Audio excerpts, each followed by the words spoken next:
William of Ockham. He is probably best known today for his espousal of metaphysical nominalism.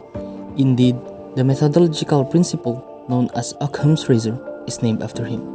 But Ockham held important, often influential views not only in metaphysics, but also in all other major areas of medieval philosophy: logic, physics, or natural philosophy, theory of knowledge, ethics, and political philosophy, as well as in theology.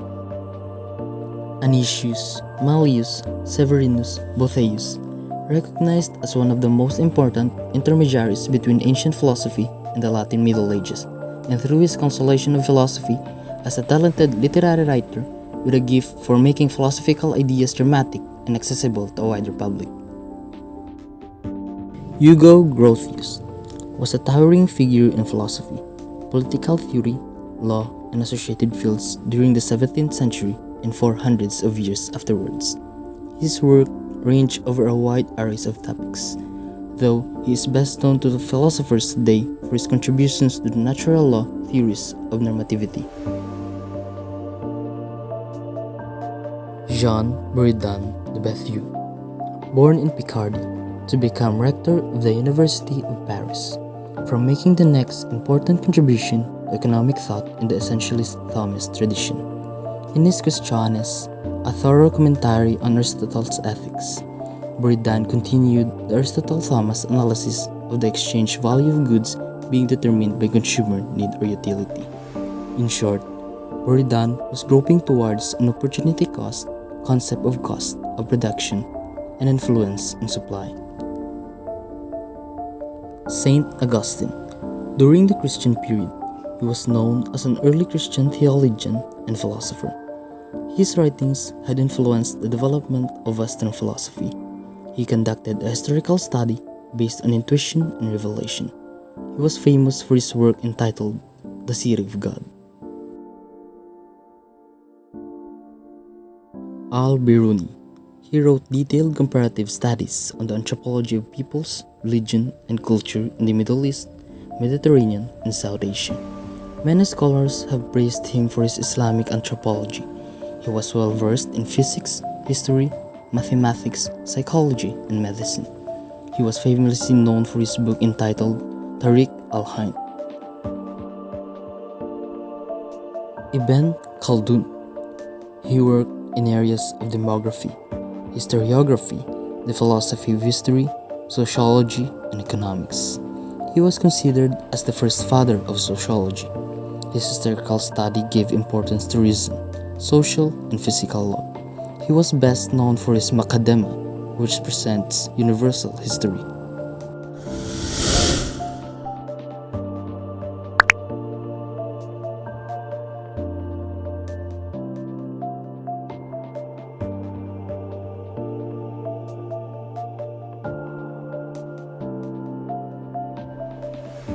Niccolò Machiavelli, Italian Renaissance political philosopher and statesman, secretary of the Florentine Republic, whose most famous work, The Prince, brought him a reputation as an atheist and immoral cynic.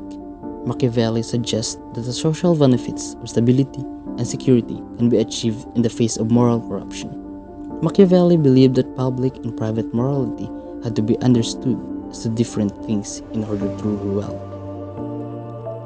Desiderius Erasmus, Dutch humanist who was the greatest scholar of the Northern Renaissance, the first editor of the New Testament, and also an important figure in patristic and classical literature.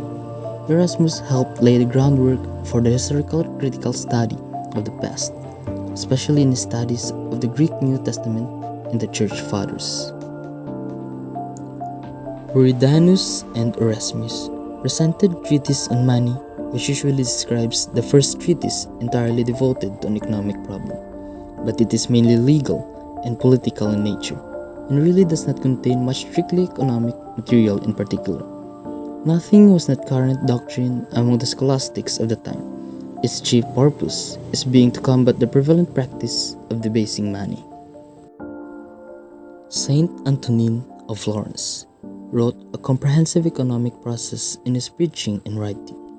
Antonin sought to teach the merchants and artisans of Florence about the proper conduct of trade and exhorted them to practice virtue and moderation in the pursuit of profit.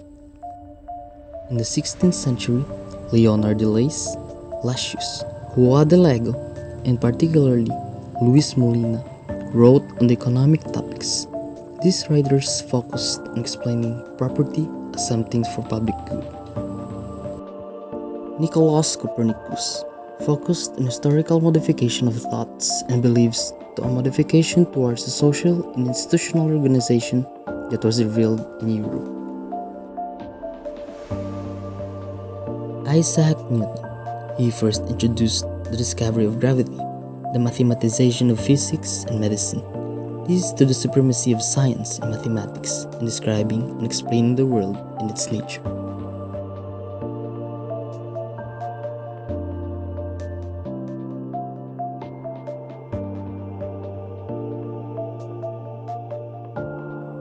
René Descartes started the foundation that allowed science and technology to change the world.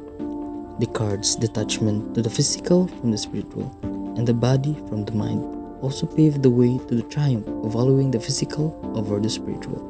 Once the physical universe is considered as a machine, it soon became apparent that human beings can explore it according to science to reveal their secrets.